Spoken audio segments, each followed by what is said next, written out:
नमस्ते मित्रों, ये है पेज नेटवर्क। मैं हूं प्रदीप हंडू। आशा करता हूं कि सब राष्ट्रवादी भाई बहन सुखी होंगे, प्रसन्न होंगे। आज हमारी आपसे विनती है कि हमारे चैनल को सब्सक्राइब कीजिए, वीडियो को लाइक कीजिए और शेयर करना ना भूलें। इस वक्त जो दुनिया में, सारे संसार में हॉट टॉपिक है वो है ईरान अमेरिका इजराइल का जंग। इस जंग में ऐसा हुआ कि समझ में नहीं आता कि कौन जीत रहा है कौन हार रहा है। अमेरिका को लग रहा था कि अगर हम टॉप लीडरशिप ईरान की ख़त्म करेंगे तो ये दूसरी जो लीडरशिप वो हमारे सामने घुटने टेकेगी और हम नई रेजीम यहाँ पर कायम करेंगे। लेकिन ऐसा नहीं हुआ। अमेरिका ईरान की मेंटालिटी को नहीं समझता। ईरान का जो खास तबका है,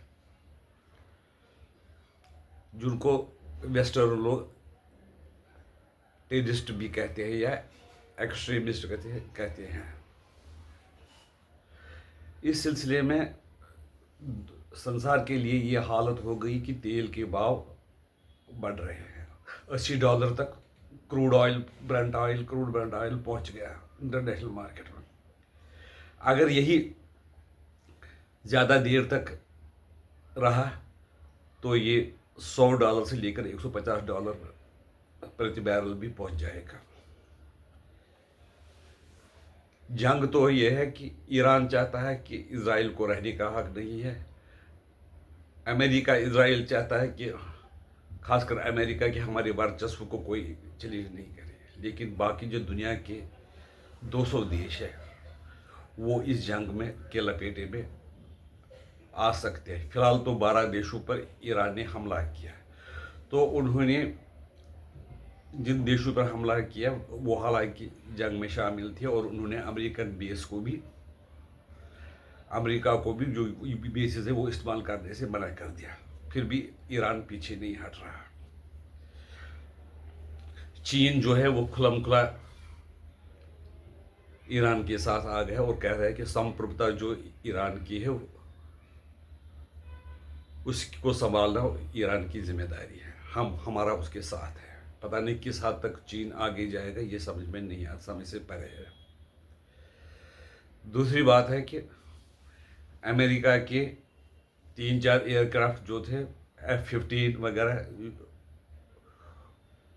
वो मार गिराए गए। कैसे गिरे, खुद गिरे या अपनी गलती से गिरे या ईरान ने गिराए, इसकी जानकारी नहीं मिली है। दूसरी बात है कि नेतन्याहू के दफ्तर में भी ईरान ने हमला किया, लेकिन नेतन्याहू अपने दफ्तर में नहीं थे तो बच गए, नहीं तो उनके साथ भी वही हाल होता है जो ईरान के अयतोला खोमैनी के साथ हो गया। कुल मिलाकर मैं बताता हूँ कि जो हालात हैं बड़े नाजुक है।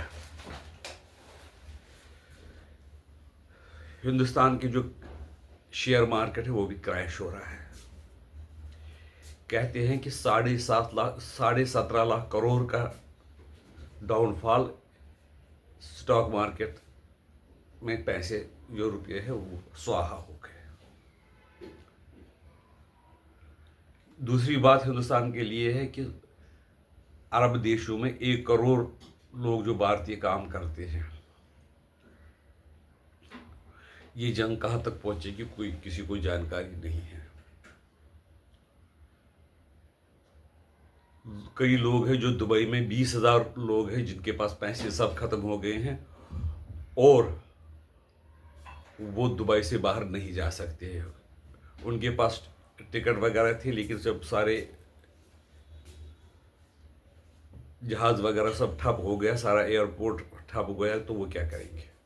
लेकिन दुबई की सरकार ने एक आश्वासन दिया है कि जो लोग यहाँ पर फंस गए हैं उनके लिए हम खर्चा सरकार करेगी। और जैन समाज और जो हिंदू समाज के दूसरे हैं वो भी लोगों की सहायता करते हैं। दुबई में हिंदुओं के बहुत से होटल वगैरह है, तो हिंदू समाज जो है, वहाँ जो लोग फंसे हुए किसी धर्म से हो, किसी देश से हो, उनकी सहायता करने का प्रयास कर रहे हैं। लेकिन जो काम बहुत ही बड़ा लंबा चौड़ा है, बहुत ही अधिक है, तो कितना कर सकते हैं वो तो देखना पड़ेगा। दूसरे देशों में भी यही हालत है। अब सबसे बड़ी है बात है कि जो दुनिया की सबसे बड़ी ऑयल रिफाइनरी है आरामको, उस मेन रिफाइनरी पर ईरान ने हमला किया। सुनने में आया था कि जो अमेरिका का MBS क्राउन प्रिंस वो था, वो चाहता था कि अमेरिका ईरान पे हमला करे। उसकी ये सारी बातें एक्सपोज हो गई। अब वो चाहता है कि बातचीत से ही समस्या हल हो, क्योंकि उनकी जो विलासिता और वो जो एंजॉय, वो लुत्फ उठा रहे थे, वो समाप्त हो रहा है। ये जो दोहरा रवैया कई देशों का है, ये ज़्यादा खतरनाक होता है जबकि जो सामने आते हैं उन देशों से। इस सिलसिले में पाकिस्तान का नाम लेना बहुत ज़रूरी है। इसका हमेशा ना वो पाकिस्तान के जो शासक है, न लोगों के प्रति वफादार है, न पड़ोसियों के प्रति वफादार है। अपने फ़ायदे के लिए चीन को छोड़ सकते हो, अमेरिका के नज़दीक जा सकती है, और कभी कभी अमेरिका का छोड़कर चीन के पास जा सकते हैं। ऐसे देश बड़े खतरनाक होंगे।